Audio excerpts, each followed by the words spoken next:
BZ group કૌભાંડમાં CID ક્રાઇમની મોટી કાર્યવાહી સામે આવી છે। સીઆઈડી ક્રાઇમે કૌભાંડમાં 6 લોકોની ધરપકડ કરી છે। વૈભવી કારો પણ જપ્ત કરવાની કામગીરી શરૂ કરવામાં આવી છે। સીઆઈડી ક્રાઇમે મયુર દરજી, વિશાલ ઝાલા, ગણપત સંજય પરમાર, રણવીર મકવાણા, અંકિતની ધરપકડ કરી હોવાની માહિતી સામે આવી છે। વધુ માહિતી મેળવીશું। નવીન અમારી સાથે સંવાદદાતા સીધા અહીંયા જોડાઈ ચૂક્યા છે। નવીન, જે રીતે અહીંયા માહિતી આવી રહી છે કે સીઆઈડી ક્રાઇમની જે તપાસ સામે આવી છે, તમામ લોકોની જે ધરપકડ કરવામાં આવી હોવાની વિગત છે, વધુ અપડેટ શું?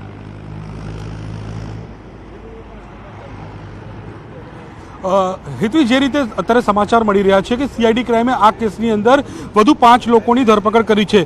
જોકે મયુર દરજી જે એજન્ટ હતો તેની ધરપકડ તો ગઈકાલે કરી લેવામાં આવી છે। તે સિવાય બીજા 5 આરોપી જેમાં છે ગણપત સંજય પરમાર, રણવીર મકવાણા, અંકિત દિલીપભાઈ, વિશાલસિંહ ઝાલા, એટલે કુલ 5 આરોપીઓ જે છે તેમની ધરપકડ કરવામાં આવી છે। અને સાથોસાથ આ કેસની અંદર જે પણ આરોપીઓની પાસે વૈભવી કાર છે અલગ અલગ, તે કાર કબજે કરવા માટે સીઆઈડી ટીમ રવાના થઈ ગઈ છે। એટલે કહી શકાય કે જેટલી પણ આ કૌભાંડથી જેટલા પણ એ લોકો રૂપિયા ભેગા કર્યા છે અને રૂપિયાથી જે પણ પ્રોપર્ટી બનાવી છે, કારણ કે અત્યારે મયુર દરજીએ પોતાની ઓફિસ લીધી, પોતાનું મકાન બનાવી રહ્યો છે, એવી રીતે અલગ અલગ એજન્ટો જે તે પોતાનો વસાવ્યો છે, તે તમામ રૂપિયાથી એ રૂપિયાના જે પણ મુદ્દા માલ છે તે રિકવર કરવા માટે સીઆઈડીની ટીમ જે છે તે અત્યારે કામગીરી કરી રહી છે। જી બિલકુલ નવીન, આભાર માહિતી બદલ। તો મહત્વના સમાચાર આવી રહ્યા છે। સીઆઈડી ક્રાઇમે મયુર દરજે, વિશાલ ઝાલા, ગણપત સંજય પરમાર અને રણવીર મકવાણા સાથે અંકિતની પણ ધરપકડ કરી લીધી છે અને આ તમામ મામલે તપાસ વધુ થઈ રહી છે। કેટલાક વધુ ખુલાસા થવાની પણ શક્યતા છે।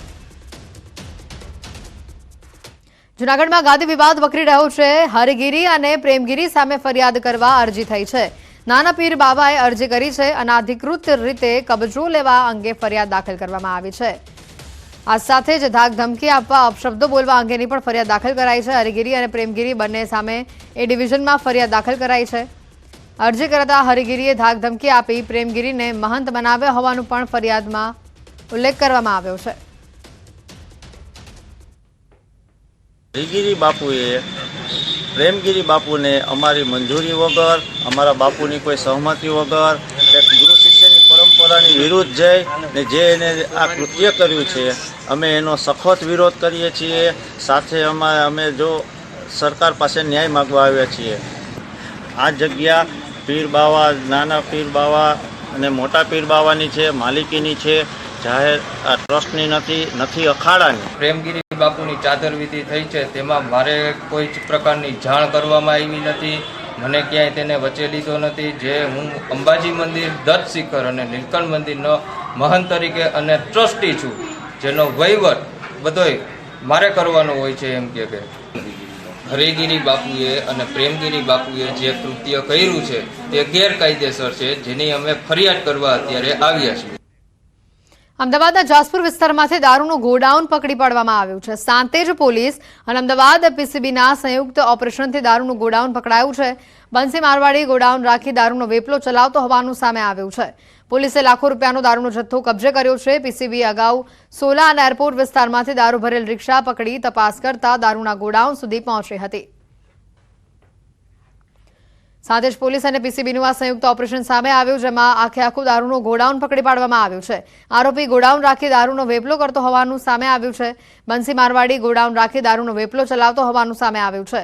પોલીસે લાખો રૂપિયાનો દારૂનો જથ્થો કબજે કર્યો છે। પીસીબી અગાઉ સોલા અને એરપોર્ટ વિસ્તારમાંથી પણ દારૂ ભરેલ રિક્ષા પકડી વધુ તપાસ કરતા દારૂના ગોડાઉન સુધી તે પહોંચી હતી। અમદાવાદમાં વધુ એક સગીરા સાથે બળાત્કારની ફરિયાદ દાખલ કરવામાં આવી છે। સાબરમતી પોલીસ સ્ટેશનમાં પાડોશી યુવકે સગીરા સાથે દુષ્કર્મ આચર્યાની ફરિયાદ દાખલ કરવામાં આવી છે। રસોઈના બહાને સગીરાને ઘરમાં બોલાવી દુષ્કર્મ આચર્યું હોવાની માહિતી સામે આવી છે। 14 વર્ષની સગીરા સાથે દુષ્કર્મ બાદ તેની બદનામી પણ કરી હતી। સાથોસાથ કોઈને જાણ કરીશ તો સગીરા અને તેની બહેનને મારી નાખવાની ધમકી પણ આપી હતી, જેથી સગીરા ડરી ગઈ। સાબરમતી પોલીસે સમગ્ર મામલે ગુનો નોંધી આરોપીની ધરપકડ પણ કરી લીધી છે અને વધુ તપાસ પણ હાથ ધરાઈ છે। તારીખ 13/7/2024ના રોજ આ કામનો આરોપી દેવ ભાવસાર, જે બંને એકબીજાના પડોશી છે, બંને વચ્ચે એક સારા સંબંધો હતા। ફરિયાદીની સગીરી દીકરી ઘરે હતી ત્યારે એને પોતાના ઘરે ભાત વઘારવાનું કહીને ઘરે બોલાવી તેની એકલતાનો લાભ લીધો। તેને તેના ઘરના બેડ ઉપર લઈ ગયા અને તેના સાથે મરજી વિરુદ્ધનું કૃત્ય કર્યું, જેની સામે ગઈકાલે આરોપીના સામે ગુનો દાખલ કરવામાં આવ્યો છે અને આ કામના આરોપી દેવને પકડવામાં આવેલ છે અને કાયદેસરની કાર્યવાહી હાથ ધરવામાં આવેલ છે। સુરત શહેરના નવા વિસ્તારોને હવે ખાડીપૂરનો નહીં કરવો પડે સામનો. પૂરની સમસ્યાથી છુટકારો મેળવવા માટે મનપાએ તૈયાર કર્યો છે એક ખાસ એક્શન પ્લાન. 4 વિસ્તારો માટે સ્ટ્રોમ ડ્રેનેજ નેટવર્કનો પ્લાન તૈયાર કરવામાં આવ્યો છે. સુરત મનપા સ્ટ્રોમ ડ્રેનેજ નેટવર્કની પાછળ 48 કરોડનો ખર્ચ કરશે.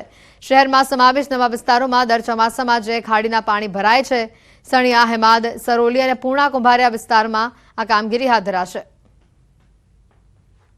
આ વિસ્તારમાં વરસાદી પાણીનો ભરાવો ન થાય તે માટે તાત્કાલિક સર્વે કરાવડાવી અને ત્યાં સ્ટોર્મ ડ્રેન નાખવા માટેનું આયોજન હાથ ધર્યું છે.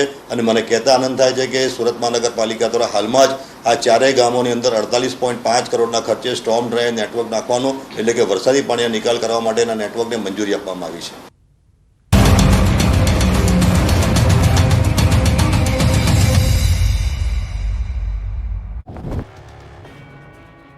જુઓ કઈ રીતે નિયમો ભંગ કરનારાઓ પરેશાન થઈ રહ્યા છે. નિયમો તોડવાની સજા જોઈ લો.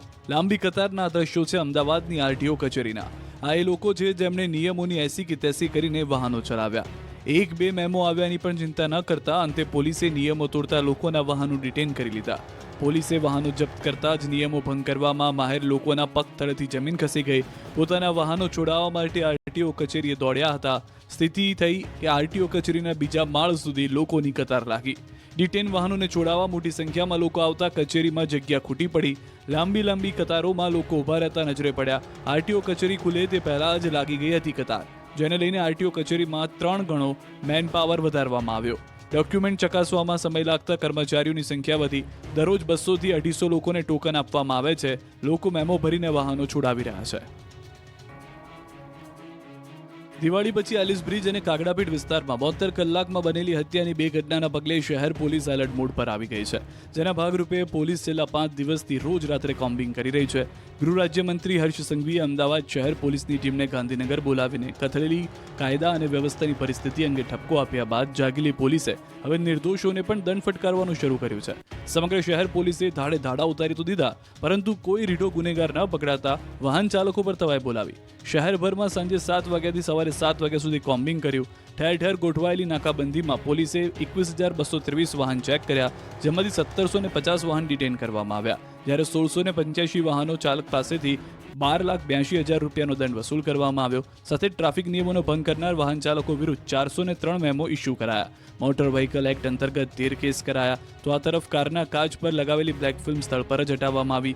કોમ્બિંગ દરમિયાન પોલીસે દારૂ પીને ફરી રહેલા 470 લોકોની ધરપકડ કરી, જ્યારે તલવાર, ધારિયા, ગુપ્તી, ચપ્પા, ચારા જેવા હથિયાર સાથે 200 લોકોને ઝડપી પાડ્યા છે. છેલ્લા 5 દિવસથી કોમ્બિંગના બહાને ચાલી રહેલા ચેકિંગથી શહેરીજનો ત્રાહિમામ પોકારી ગયા હોવાની ફરિયાદો ઉઠી છે. આ દ્રશ્યો અમદાવાદના છે, જ્યાં મહાનગરપાલિકાની કચેરીએ જન્મ પ્રમાણપત્રમાં સુધારા કરવા માટે લાંબી લાઈનો લાગી છે. બાળકનું આધાર કાર્ડ કઢાવવા માટે જન્મ પ્રમાણપત્રમાં નામ એક સાથે લખેલું હોવું જોઈએ અને માતા પિતાના આધાર કાર્ડમાં લખેલા નામ સાથે મેચ થવું જોઈએ. એવો નિયમ આવ્યા બાદ લોકો આ હાલાકી વેઠવા મજબૂર બન્યા છે.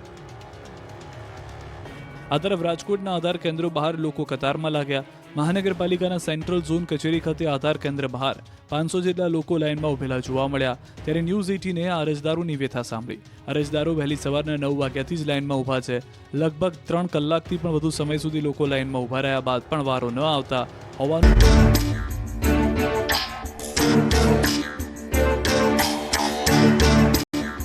તિરુપતિ એડિબલ ઓઇલ્સ, દરેક તહેવાર હેલ્ધી તહેવાર.